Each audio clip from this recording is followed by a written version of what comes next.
येत्या 12 सप्टेंबरला CP राधाकृष्णन उपराष्ट्रपती पदाची शपथ घेतील। राष्ट्रपती भवनात 12 सप्टेंबरला सकाळी 10:05 हा शपथविधी पार पडेल। शिवसेनेनं आपली मुख्य कार्यकारी समिती जाहीर केली आहे। मुंबई मनपा निवडणुकीच्या पार्श्वभूमीवरती याची घोषणा झाली। या समितीमध्ये पक्षाचे मुख्य नेते एकनाथ शिंदेंसह 21 प्रमुख नेत्यांचा समावेश आहे। केंद्रीय निवडणूक आयोगाची महत्त्वपूर्ण बैठक पार पडली। दरम्यान 30 सप्टेंबरपर्यंत SIRची संपूर्ण तयारी पूर्ण करावी असे निर्देश सगळ्या राज्यांच्या मुख्य निवडणूक अधिकाऱ्यांना दिले गेले आहेत। ऑक्टोबरमधल्या कोणत्याही दिवशी SIR सुरू होईल आणि वेळापत्रक लवकरच राज्यांना कळवलं जाईल असं केंद्रीय निवडणूक आयोगानं स्पष्ट केलं आहे। OBC उपसमितीची बैठक पार पडल्यावरती मुख्यमंत्री देवेंद्र फडणवीस आणि छगन भुजबळ यांनी एकाच विमानातून प्रवास केला। नाशिकमधील इलेक्ट्रिक टेस्टिंग लॅबच्या उद्घाटनाच्या कार्यक्रमासाठी मुख्यमंत्री आणि भुजबळांनी हजेरी लावली होती। उद्धव ठाकरे आणि राज ठाकरेंमध्ये आज जवळपास 2.5 तास संवाद झाला। ठाकरेंनी शिवतीर्थ या निवासस्थानी जात राज ठाकरेंसोबत चर्चा केली। या दोघांमध्ये आगामी पालिका निवडणुकांबाबत चर्चा झाल्याची माहिती मिळते। ठाकरे बंधूंच्या युतीची घोषणा येत्या 2 ऑक्टोबरला होणार आहे। दसरा मेळाव्यात बंधूंच्या युतीची घोषणा होण्याची दाट शक्यता आहे। तर उद्या राज ठाकरेंच्या उपस्थितीत मनसेची महत्त्वाची बैठक पार पडेल। या बैठकीमध्ये मनसेचे सगळे नेते आणि पदाधिकारी उपस्थित असतील। उद्या सकाळी 10 वाजता शिवतीर्थ या निवासस्थानी बैठकीचं आयोजन केलं गेलं आहे। उद्धव ठाकरे इंडिया आघाडीतनं बाहेर पडण्याचा अंदाज आहे। राज ठाकरेंसोबतच्या युतीला विरोध झाला तर ठाकरे महाविकास आघाडी सोबतच इंडिया आघाडीतनं बाहेर पडतील अशी सूत्रांची माहिती आहे।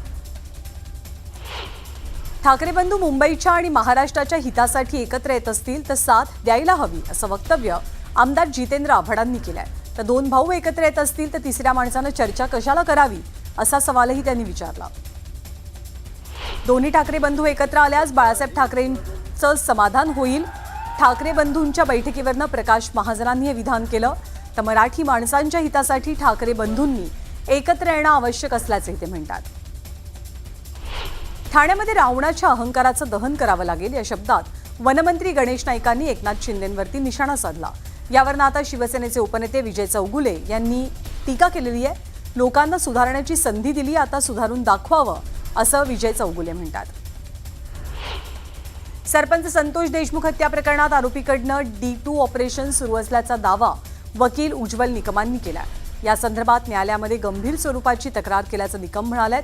D for delay the trial आणि D for derail the trial हे सुरू असल्याचा दावा त्यांनी केला। नाशिकमध्ये महायुतीतला अंतर्गत वाद समोर आलाय। लॅबच्या उद्घाटनापूर्वी हा वाद विकोपाला गेला। माजी खासदार हेमंत गोडसे आणि छगन भुजबळ हे आमने सामने आले असून टेस्टिंग लॅबवरनं हा श्रेयवाद उफाळण्याचं चित्र आहे। माजी खासदार हेमंत गोडसे आणि छगन भुजबळांवरती काही गंभीर आरोप केलेत। भुजबळांना दुसऱ्यांच्या कामाचं श्रेय घेण्याची सवय आहे आणि इथे सुद्धा त्यांनी तेच केलंय। प्रकल्प रखडल्यानंतर आपण ग्रामस्थांची समजूत काढत हा प्रकल्प पूर्ण केल्याचा दावा हेमंत गोडसेंनी केलाय। जोपर्यंत नवी मुंबई विमानतळाला दिबा पाटील यांचं नाव दिलं जात नाही तोपर्यंत विमानतळाचं उद्घाटन होऊ देणार नाही असा इशारा खासदार बाळामामा म्हात्रे यांनी केंद्र सरकारला दिलाय। ठाणे महानगरपालिकेच्या प्रभाग रचना हरकतींवरील सुनावणी दरम्यान मोठा गोंधळ झाला। विरोधी पक्षाच्या नेत्यांना हरकती नोंदवण्यासाठी पहिली संधी मिळाल्यामुळे नागरिक संतप्त झाले। यावेळी सभागृहाबाहेर नागरिकांनी गोंधळ घातला। ठाण्यामध्ये प्रभाग रचनेवरनं वातावरण तापलंय। ठाणे पालिकेत हरकतींची आज सुनावणी घेण्यात आली। सुनावणीच्या प्रक्रियेमध्ये अगदी उघडपणे दुहेरी निकष दिसून आल्यामुळे भाजपच्या कार्यकर्त्यांनी विरोध दर्शवला। पुण्याला वाढीव पाण्याचा कोटा नाकारला गेलाय। पहिल्यासारखंच 14 TMC पाणी मंजूर झालंय। पाण्याचा कोटा वाढवून द्यायला पाटबंधारे खात्यानं नकार दिलाय। 32 गावांचा समावेश केल्यामुळे पुणे पालिकेनं अधिकच्या 21 TMC पाण्याची मागणी केली होती। ठाणे-वाशी लोकल ट्रेनमध्ये फ्री स्टाईल हाणामारी झाली। लोकलमध्ये सीटवर बसण्यावरनं 2 प्रवाशांमध्ये वाद झाला आणि त्याचं रूपांतर हाणामारीत झालं। ठाणे घोडबंदर मार्गावर मोठी वाहतूक कोंडी झाली। त्यामुळे मानपाडा ते फाउंटनपर्यंत वाहनाच्या लांबच लांब रांगा लागल्या। सकाळपासूनच वाहतूक ठप्प झाल्यामुळे वाहन चालक हैराण होते। पुण्यामधला भिडे पूल आजपासून वाहतुकीसाठी बंद असेल। मेट्रोच्या पादचारी पुलाच्या कामासाठी हा निर्णय घेण्यात आलाय। आणि हे काम 10 सप्टेंबर ते 4 ऑक्टोबर पर्यंत सुरू असेल. कापसावरील आयात शुल्क हटवल्याच्या केंद्र सरकारच्या निर्णयामुळे देशांतर्गत कापूस उत्पादक शेतकऱ्यांवर दर घसरण्याचं संकट निर्माण झालंय. त्यातच सीसीआयच्या निविदा प्रक्रियेतील जाचक अटींविरोधात देशभरातील 4000 जिनर्सपैकी 98% जिनर्सनं बहिष्कार टाकलाय. यामुळे कापसाची कोंडी होण्याची मोठी भीती निर्माण झाली आहे. शेतकऱ्यांच्या कर्जमाफीसाठी नांदेडमधील सामाजिक कार्यकर्त्यानं मुख्यमंत्री देवेंद्र फडणवीसांना रक्तानं पत्र लिहिलंय. लक्ष्मीकांत कदम असे सामाजिक कार्यकर्त्याचं नाव आहे आणि कर्जमाफीची तात्काळ अंमलबजावणी करावी अशी मागणी त्यांनी पत्रातनं केली आहे. भंडारा जिल्ह्यामध्ये जुलै आणि ऑगस्ट महिन्यात झालेल्या अतिवृष्टीमुळे मोठं नुकसान झालंय. 2589 हेक्टर क्षेत्रातल्या पिकांचं नुकसान झालंय. 4,33,25,450 रुपयांच्या आर्थिक मदतीसाठी अहवाल पाठवला गेलाय. जालना खामगाव रेल्वे मार्गासाठी केंद्र आणि राज्य सरकारनं प्रत्येकी 50% निधीची तरतूद केली आहे. मात्र नीती आयोगाकडनं तरतूद केलेला निधी अजूनही मिळाला नसल्यानं रेल्वेचं काम रखडल्याचा आरोप रेल्वे संघर्ष समितीनं केलाय. वाशिमच्या कारंजामध्ये भोंदूबाबाने एका व्यावसायिकाला संमोहित करून सोन्याची अंगठी लंपास केली आहे. ही सगळी घटना सीसीटीव्हीत कैद झाली आहे. पोलिसात या प्रकरणी तक्रार दाखल करण्यात आली आहे. पोलिसांकडून या भोंदूबाबाचा शोध घेतला जातोय. नागपूरच्या दही बाजारातनं 4431 किलो दही जप्त केलं गेलंय. अन्न आणि औषध प्रशासन विभागाच्या पथकानं ही कारवाई केली. दही वाहतुकीसाठी आवश्यक परवाना नसल्याचं समोर आलंय. तर वाहतूक करताना पॅकिंगमध्ये नियमांचं उल्लंघन झाल्यामुळे ही कारवाई करण्यात आली आहे. जळगावमध्ये पाटबंधारे खात्याला शिवसेनेनं निवेदन दिलेलं आहे. ठाकरेंच्या शिवसेनेनं निवेदन दिलंय. गिरणा धरणाचं पाणी नदीत न सोडता कालव्यात सोडण्याची मागणी करण्यात आली. दरम्यान अधिकाऱ्यांनी कालव्यात पाणी सोडण्याचं आश्वासन दिलं. मराठा समाजाला हैदराबाद गॅझेटनुसार आरक्षण दिलं, त्याचप्रमाणे आम्हालाही एसटी प्रवर्गात समाविष्ट करून आरक्षण दिलं जावं या मागणीसाठी बंजारा समाजाच्या वतीनं जिल्हाधिकारी कार्यालयावरती मोर्चा काढला गेला. हिंगोलीच्या जिल्हाधिकारी कार्यालयावरती भोई समाज पंचमंडळी या संघटनेच्या वतीनं जनआक्रोश मोर्चा निघाला. अकोल्यातल्या अल्पवयीन मुलीवर अत्याचार झाल्यावरती आरोपीला अटक करून कठोर कारवाई केली जावी अशी मागणी करत हा मोर्चा निघाला. वाशिमच्या मंगरुळपीर तालुक्यातील कोठारी येथील जिल्हा परिषद शाळेतील 7 वर्षांआधी रुजू झालेल्या 3 शिक्षकांची इतर शाळेत बदली झाली. यावेळी विद्यार्थी ढसाढसा रडले. गेट बंद करत शिक्षकांना याच शाळेत राहण्याचा हट्टही त्यांनी केला. यावेळी सगळे ग्रामस्थ भावूक झाले होते.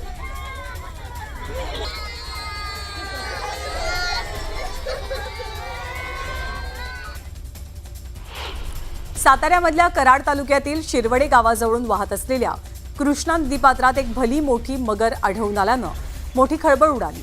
मगरीनं झेप घेताच ही घटना कॅमेऱ्यात कैद झाली. मगरीच्या वास्तव्यामुळे ग्रामस्थ मात्र भयभीत आहेत. अष्टविनायकातील लेण्याद्रीच्या गिरिजात्मक गणपतीचा गाभारा संकष्टी चतुर्थीनिमित्त आकर्षक अशा विविध फुलांनी सजवला गेलाय. यावेळी गणरायाला केळीचा महानैवेद्य अर्पण करण्यात आला. सांगलीच्या शिळा तालुक्यातल्या चांदोली परिसर हा पर्यटकांना आकर्षित करतोय. इथे असलेल्या उदगिरी पठार हा रंगीबेरंगी फुलांनी बहरून गेलाय. त्यामुळे पर्यटकांना सुद्धा या परिसराची भुरळ पडतेय. गडचिरोली जिल्ह्यामध्ये गोदावरी, प्राणहिता, इंद्रावती, वैनगंगा या बारमाही वाहणाऱ्या नद्या असल्या तरी सिंचनाची सोय नाहीये. केवळ धान पिकासाठी प्रसिद्ध असलेल्या या जिल्ह्यात सिरोंचा तालुक्यात एका शेतकऱ्यानं गोड्या पाण्यात मोत्यांच्या शेतीचा अभिनव प्रयोग केला. या मातीमध्ये मोती पिकवून आदिवासी भागातल्या शेतकऱ्यांसाठी एक आदर्श उभा केला गेलाय. धुळे जिल्ह्यामधल्या शेवडीपाडा गावात बिबट्यानं विहिरीत उडी घेतली. वन खात्याच्या टीमने या बिबट्याला सुरक्षितपणे बाहेर काढलं आणि नैसर्गिक अधिवासात सोडलं. त्यामुळे नागरिकांनी सुटकेचा निश्वास सोडलाय. पुण्याच्या अंबाडे गावात बिबट्याचा वावर आढळलाय. यातून नागरिकांमध्ये भीतीचं वातावरण आहे. दरम्यान नागरिकांनी बिबट्याचा वावर कॅमेऱ्यात कैद केलाय. तातडीनं बिबट्याचा बंदोबस्त करावा अशी मागणी ग्रामस्थांनी वन खात्याकडे केली आहे. अकोल्याच्या शिवापूर शेतशिवारात 10 फूट लांबीचा अजगर आढळून आला. यावेळी सर्पमित्राच्या सहाय्यानं या अजगराला रेस्क्यू करण्यात आलं. मग अजगराला नैसर्गिक अधिवासात मुक्त केलं गेलंय. बारामतीमध्ये ओबीसी एल्गार मोर्चा काढल्यानं कारवाई करण्यात आली. लक्ष्मण हाकेंसह 14 जणांवर गुन्हा दाखल करण्यात आलाय. परवानगी नाकारल्यानंतरही मोर्चा काढल्यामुळे बारामती शहर पोलिसांनी ही कारवाई केली आहे. हिंगोलीच्या औंढा नागनाथ शहरात परभणीकडे जाणाऱ्या महामार्गावर ओबीसी समाज बांधवांनी रास्ता रोको आंदोलन केलं। मराठा आरक्षणाबाबतचा GR रद्द करावा अशी मागणी यावेळी करण्यात आली।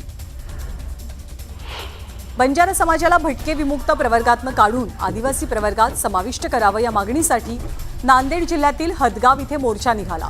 तात्काळ सरकारने याविषयी निर्णय घ्यावा अशी मागणी आंदोलकांनी केली। यवतमाळमध्ये बंजारा समाजानं आंदोलन केलंय। एसटी प्रवर्गातून आंदोलन करण्याची मागणी करण्यात आली आणि यावेळी मोठ्या संख्येनं बंजारा समाजाच्या नागरिकांनी आंदोलनात सहभाग घेतला। परभणी जिल्हाधिकारी कार्यालयासमोर बंजारा समाजानं आंदोलन छेडलं। एसटी प्रवर्गातून आरक्षण देण्याची मागणी करण्यात आली। तर बंजारा समाजासाठी हैदराबाद गॅझेट लागू करावं अशी सुद्धा मागणी करण्यात आली आहे। मनमाडमध्ये प्रहार संघटनेच्या नेतृत्वात पंचायत समितीसमोर मोर्चा निघाला। कांद्याच्या दरात मोठी घसरण झाली आणि यामुळे कांदा उत्पादक शेतकऱ्यांनी नाराजी व्यक्त केली। यावेळी शेतकऱ्यांनी प्रांताधिकाऱ्यांच्या दालनात कांदे ओतले आणि निषेध व्यक्त केला। जळगाव जिल्हाधिकारी कार्यालयासमोर महाविकास आघाडीच्या पदाधिकाऱ्यांनी आंदोलन छेडलं। आंदोलनातनं जनसुरक्षा कायद्याला विरोध केला गेलाय। तातडीनं जनसुरक्षा कायदा मागे घ्यावा अशी मागणी केली जाते। दरम्यान महाविकास आघाडीच्या पदाधिकाऱ्यांनी जोरदार घोषणाबाजी केली। अकोल्यामध्ये आदिवासी समाजानं आंदोलन छेडलं। बंजारा समाजाच्या एसटी प्रवर्गातून आरक्षण देण्याच्या मागणीला विरोध दर्शवला गेला। यावेळी आंदोलकांनी जिल्हाधिकाऱ्यांना निवेदन सादर केलंय। महाराष्ट्र जनसुरक्षा विधेयक रद्द करण्याच्या मागणीसाठी शिवसेना उभाठाच्या वतीनं भिवंडीमध्ये निदर्शनं पार पडली। छत्रपती शिवाजी महाराज चौकात शिवसेना उभाठाचे पदाधिकारी एकत्र आले। जनसुरक्षा विधेयकाविरोधात जनसुरक्षा संघर्ष समितीचं राज्यव्यापी आंदोलन सुरू आहे। मुंबईतील शिवाजी पार्कात जनसुरक्षा विधेयक रद्द करण्याच्या मागणीसाठी आंदोलन करण्यात आलेलं असून यात शिवसेना उभाठाचा सक्रिय सहभाग आहे। जनसुरक्षा कायद्याविरोधात सोलापुरात मोर्चा निघाला। महाविकास आघाडीच्या वतीनं सोलापुरातील डॉ. बाबासाहेब आंबेडकर चौक ते पूनम गेटपर्यंत मोर्चा काढत जनसुरक्षा विधेयक रद्द करण्याची मागणी केली गेली। जनसुरक्षा विधेयकाविरोधात महाविकास आघाडी एकवटलेली आहे। चिपळूण विभागीय अधिकाऱ्यांना निवेदन देत महाविकास आघाडीनं या कायद्याला विरोध दर्शवलाय। वर्धा शहरामध्ये जनसुरक्षा कायद्याविरोधात आंदोलन छेडलं गेलं। तातडीनं हा कायदा रद्द करावा अशी मागणी केली गेली। दरम्यान जोरदार घोषणाबाजी झाली। भंडारा जिल्हाधिकारी कार्यालयासमोर महाविकास आघाडीच्या पदाधिकाऱ्यांनी आंदोलन छेडलं। आंदोलनामधनं जनसुरक्षा कायदा रद्द करण्याची मागणी करण्यात आली। जिल्हाधिकाऱ्यांना निवेदन सादर झालं। वाशिमच्या तहसील कार्यालयासमोर महाविकास आघाडीनं ठिय्या आंदोलन केलंय। आंदोलनामधनं महाविकास आघाडीनं जनसुरक्षा कायद्याला विरोध दर्शवला। तातडीनं जनसुरक्षा कायदा रद्द करण्याची मागणी झाली। यावेळी घोषणाबाजी पाहायला मिळाली। डहाणूमध्ये जनसुरक्षा कायद्याविरोधात आंदोलन छेडलं गेलं। यावेळी मार्क्सवादी कम्युनिस्ट पार्टीच्या कार्यकर्त्यांनी तातडीनं हा कायदा मागे घेण्याची मागणी केली आहे। यावेळी घोषणाबाजी पाहायला मिळाली। बुलढाण्यामध्ये महाविकास आघाडीनं जनसुरक्षा कायद्याविरोधात आंदोलन केलं। जनसुरक्षा कायदा तातडीनं मागे घेण्याची मागणी आंदोलनातनं करण्यात आली। शरद पवारांच्या राष्ट्रवादीचे प्रदेशाध्यक्ष शशिकांत शिंदेंच्या नेतृत्वात हे आंदोलन पार पडलं। जळगावात सोन्याच्या दरात गेल्या 8 दिवसात 4,000 रुपयांची वाढ झाली आहे। जीएसटी विना 24 कॅरेट सोन्याचे दर 1,09,700 रुपये तर जीएसटीसह 1,13,000 रुपयांवरती पोहोचलेत। रांजणगाव MIDC पोलीस स्थानकाच्या हद्दीत परराज्यातनं काम करण्यासाठी आलेल्या कामगारांचे मोबाईल चोरून देणाऱ्या 2 आरोपींना पोलिसांनी अटक केली। कारवाईमध्ये 1,05,000 रुपये किमतीचे 8 मोबाईल जप्त झालेत। पुणे जिल्हा परिषदेचे माजी अध्यक्ष देवराम लांडे यांच्या वाढदिवसानिमित्त जुन्नर शहरात काढण्यात आलेल्या मिरवणुकीदरम्यान एक अपघात झाला। डीजेच्या वाहनाचा ब्रेक फेल झाल्यामुळे ढोल ताशा पथकातील 4 ते 5 जणांना या वाहनानं चिरडलं। यात 21 वर्षीय तरुणाचा उपचारादरम्यान मृत्यू झालाय। वर्ध्यामधल्या गणेश नगरात शॉर्ट सर्किटमुळे आग लागली। या आगीमध्ये घरगुती साहित्य जळून खाक झालंय। दरम्यान अग्निशमन दलाच्या जवानांनी आगीवरती नियंत्रण मिळवलं। मुंबईतील गोरेगाव पश्चिम मधल्या जवाहर नगर येथील शालिमार मिरेकल बिल्डिंगला मोठी आग लागली। या आगीचं कारण अद्याप अस्पष्ट असून आगीवर नियंत्रण मिळवण्यात यश आलंय। बदलापुरात एका रिक्षा चालकानं मुजोरी केली आहे। एका कार चालकावरती त्यानं दगडानं हल्ला केला तर चाकू हल्ला करून जीवे मारण्याची धमकी देण्यात आली आहे। तातडीने या रिक्षाचालकाविरोधात गुन्हा दाखल करून कारवाई करावी अशी मागणी होती आहे। मावळच्या वडगाव परिसरात एका विद्यार्थिनीला शाळेतनं घरी सोडल्याच्या कारणास्तव वाद झाला। यात एका तरुणावरती गोळीबार करण्यात आलाय। या प्रकरणी गुन्ह्याची नोंद झाली आहे। जालन्यामध्ये वाहतूक पोलिसांनी तब्बल 30 अल्पवयीन वाहन चालकांवर कारवाई केली आहे। पोलिसांनी पालकांना बोलावून वाहन चालवण्याबाबत समज दिली। यापुढे वाहन चालवायला दिल्यास कठोर कारवाई केली जाईल असा इशाराही दिला गेला आहे। धाराशिवच्या उमरगा ते सोलापूर या महामार्गावर एका रुग्णवाहिकेनं पेट घेतला। आगीत ही रुग्णवाहिका जळून खाक झाली। सुदैवाने या दुर्घटनेत जीवितहानी झालेली नाहीये। बीडमध्ये हुंडाबळीचं आणखी एक प्रकरण समोर आलंय। सोनाली वनवे या नवविवाहितेचा विहिरीमध्ये मृतदेह सापडला। विहिरीत आढळलेल्या सोनालीच्या मृतदेहावरती अनेक जखमा आहेत। हुंड्यासाठी सासरच्या लोकांकडनं वारंवार तिचा जाच होत होता अशी माहिती मिळते। मंत्रालयात मुलाखती घेऊन गंडा घालण्यात आल्याचा धक्कादायक प्रकार घडलाय। 2 तरुणांना नोकरीचा आमिष दाखवत लाखोंची फसवणूक केली गेली। नागपूरमधल्या तरुणाची यात फसवणूक झाली असून या प्रकरणी पोलिसांनी 6 जणांवर गुन्हा दाखल केलाय। वसईमधील मालजीपाडा इथून ठाकरेंच्या शाखा प्रमुखाला पोलिसांनी अटक केली आहे। गावठी दारू तयार करत असताना त्याला रंगेहात पकडण्यात आलं। या प्रकरणी 30,70,000चा मुद्देमाल जप्त करण्यात आलाय।